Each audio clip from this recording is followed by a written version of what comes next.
നമസ്കാരം. നവീൻ ബാബുവിന്റെ മരണത്തിൽ ജുഡീഷ്യൽ അന്വേഷണം വേണമെന്ന ആവശ്യമുയർത്തി രംഗത്ത് വരികയാണ് CPM നേതാവായ മലയാലപ്പുഴ മോഹൻ.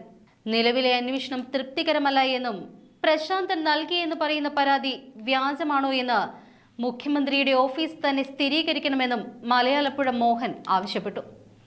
കാരണം മുഖ്യമന്ത്രിയുടെ പേരിലാണ് പ്രശാന്തൻ പരാതി നൽകിയെന്ന് പറയുന്നത്.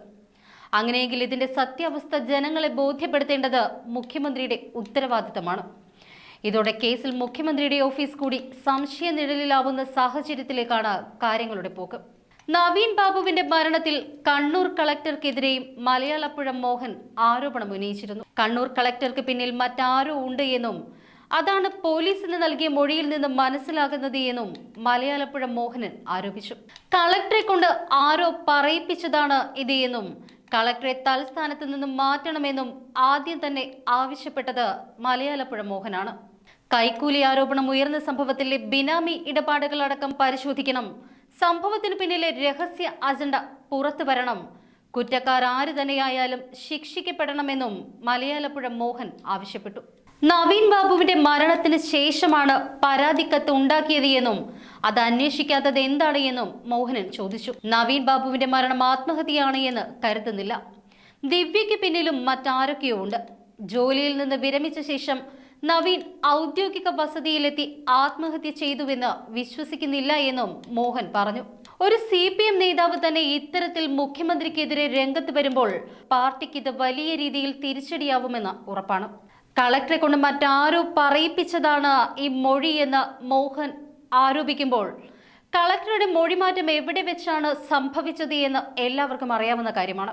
അതായത് മുഖ്യമന്ത്രിയുമായുള്ള കൂടിക്കാഴ്ചയ്ക്ക് ശേഷമാണ് നവീൻ ബാബു തെറ്റുപറ്റിപ്പോയി എന്ന് തന്നോട് സമ്മതിച്ചതായി കളക്ടർ പോലീസിന് മൊഴി നൽകിയത്. അപ്പോൾ കളക്ടറെ കൊണ്ട് മറ്റാരോ പറയിപ്പിച്ചു എന്ന മോഹന്റെ ആരോപണം സ്വാഭാവികമായും ചെന്നു പതിക്കുന്നത് മുഖ്യമന്ത്രി പിണറായി വിജയനിലേക്ക് തന്നെയാണ്. ഇവിടെ പ്രശാന്തന്റെ വ്യാജ പരാതിയെ പോലും അന്വേഷിക്കാൻ കൂട്ടാക്കാതിരുന്ന മുഖ്യമന്ത്രിയുടെ നടപടിയെ ഒളിഞ്ഞും തെളിഞ്ഞും മോഹന് പുറമെ പാർട്ടിക്കുള്ളിൽ തന്നെ പലരും വിമർശിക്കുന്നുമുണ്ട്.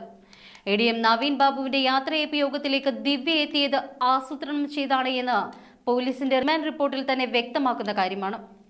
പ്രസംഗം ചിത്രീകരിക്കാൻ ഏർപ്പാട് ചെയ്തത് ദിവ്യയാണ്. കരുതിക്കൂട്ടി അപമാനിക്കാൻ യോഗത്തിനെത്തിയെന്നും പ്രത്യാഘാതം വൈകാതെ അറിയാമെന്ന് ഭീഷണി സ്വരത്തിൽ പറഞ്ഞുവെന്നും റിമാൻഡ് റിപ്പോർട്ടിൽ പറയുന്നു. ഇതെല്ലാം മലയാളപ്പുഴ മോഹന്റെ ആരോപണങ്ങളെ കൂടുതൽ ശരിവെക്കുന്നവയാണ്.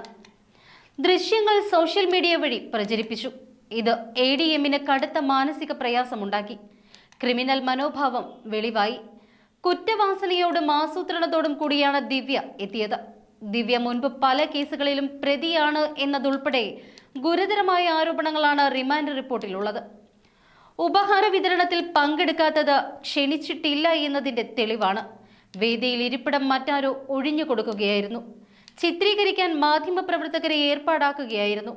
കളക്ടറും സംഘാടകരും പരിപാടിയിലേക്ക് ക്ഷണിച്ചിട്ടില്ലായിരുന്നുവെന്നും കളക്ടറേറ്റ് ഇൻസ്പെക്ഷൻ വിങ്ങിലെ സീനിയർ ക്ലർക്കിന്റെ മൊഴിയിൽ പറയുന്നു. ക്രിമിനൽ മനോഭാവം വെളിവായിട്ടുണ്ട് എന്ന് വ്യക്തമാക്കുന്ന റിമാൻഡ് റിപ്പോർട്ടിൽ പെട്രോൾ പമ്പുമായി ബന്ധപ്പെട്ട പരാതി ലഭിച്ചിട്ടില്ല എന്നും ദിവ്യ അന്വേഷണത്തോട് സഹകരിച്ചില്ല എന്നും പറയുന്നുണ്ട്.